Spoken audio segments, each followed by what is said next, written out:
सह्याद्री महाराष्ट्राला लाभलेलं अलौकिक रत्न. निसर्गाने मुक्त हस्ताने उधळण केलेल्या या अतिप्राचीन पर्वतरांगा म्हणजे प्रत्येक मराठी माणसाचा अभिमानच. वर्षभर आपलं रांगडं रूप मिरवणारा सह्याद्री पावसाळ्यात हिरवागार शालू नेसलेल्या नववधूसारखा देखणा होऊन जातो. पर्यटकांसाठी तर सह्याद्री भटकंती म्हणजे पर्वणीच. चला तर मग अशा सह्याद्रीच्या कुशीत वसलेल्या एका ठिकाणाची सफर करूया. नमस्कार मंडळी, आज आपण आलो आहोत कर्जत जवळील पळसदरी इथे. इथे असलेला डॅम आणि धबधबा आपण आज पाहणार आहोत.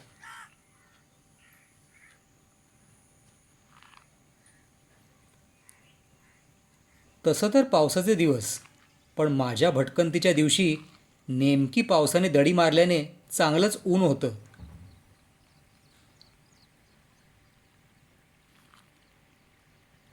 पण त्यामुळे देखाव्यामध्ये कुठलीही उणीव भासली नाही. मी तसा बदलापूरहून 2 व्हीलरवर आलो होतो, पण तुम्ही लोकल ट्रेनने पळसदरी स्टेशनला उतरून पण इथे येऊ शकता.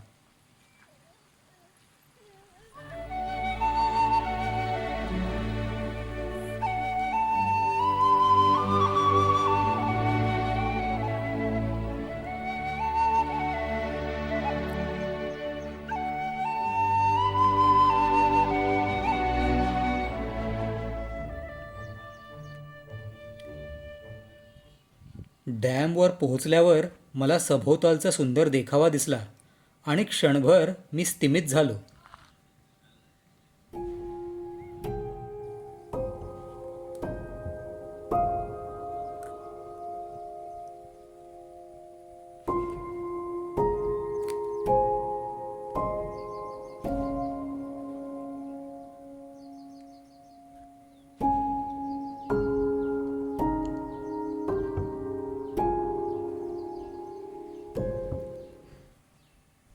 लवकरच मी डॅमवर बांधलेल्या मजबूत मार्गावरून चालायला लागलो. बांधाच्या एका बाजूला असलेला आणि त्याची पाहणी करायला असलेला हा मार्ग म्हणजे पळसदरी डॅमची खासियत, खास करून रील्स बनवणाऱ्यांसाठी.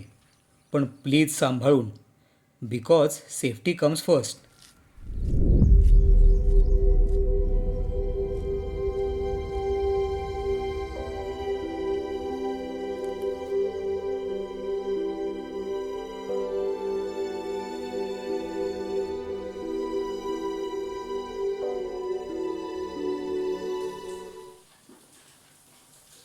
पुढे होऊन मी धरणाच्या किंवा डॅमच्या कार्यप्रणालीची माहिती घेण्याचा प्रयत्न केला, पण फारसं काही उमगलं नाही.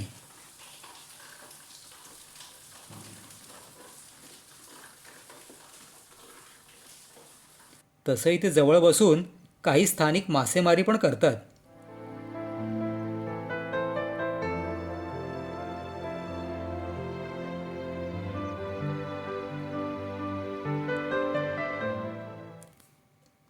थोड्या वेळाने मी डॅमचा निरोप घेऊन पळसदरीच्या प्रसिद्ध धबधब्याकडे निघालो.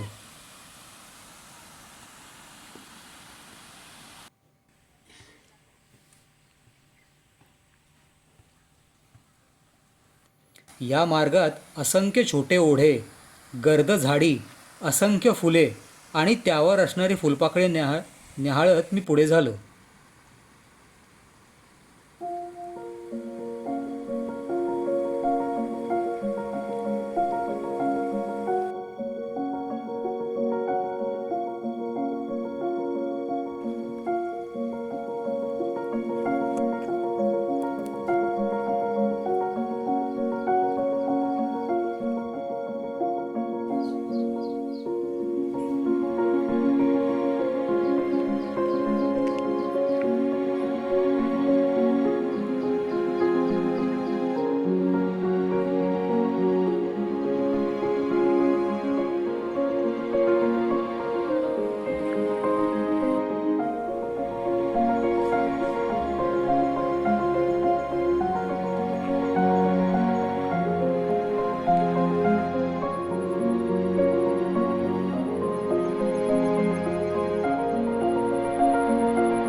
तसा धबधब्यापर्यंत जाणारा मार्ग सोपाच आहे.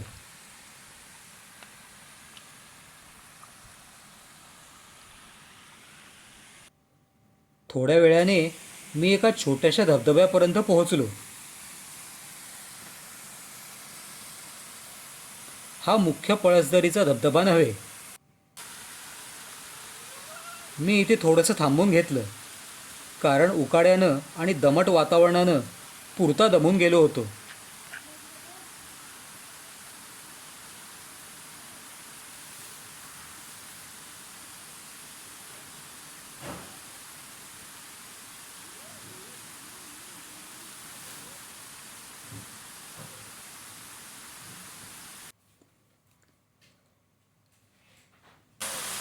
मग माझा मोर्चा वळला मुख्य धबधब्याकडे. अपेक्षेप्रमाणे प्लॅस्टिकच्या बाटल्या, रॅपर्स आणि अजूनही बराच कचरा सर्वत्र दिसला. कृपा करून जबाबदार पर्यटक व्हा आणि अशा ठिकाणी स्वच्छता बाळगा, प्लीज. तसा हा धबधबा छोटाच, पण त्याच्या रचनेमुळे आणि सभोवतालच्या परिसरामुळे सुंदर दिसतो.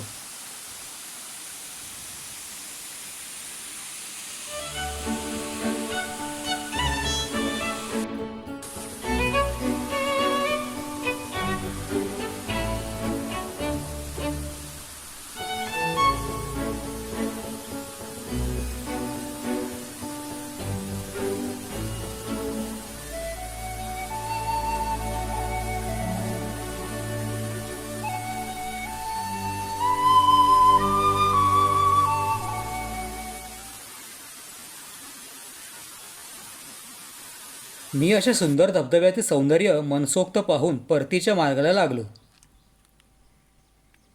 व्हिडिओ आवडला असेल तर लाईक, शेअर करा आणि चॅनलला सबस्क्राईब करा. आणि सर्वांना गणेशोत्सवाच्या हार्दिक शुभेच्छा. गणपती बाप्पा मोरया.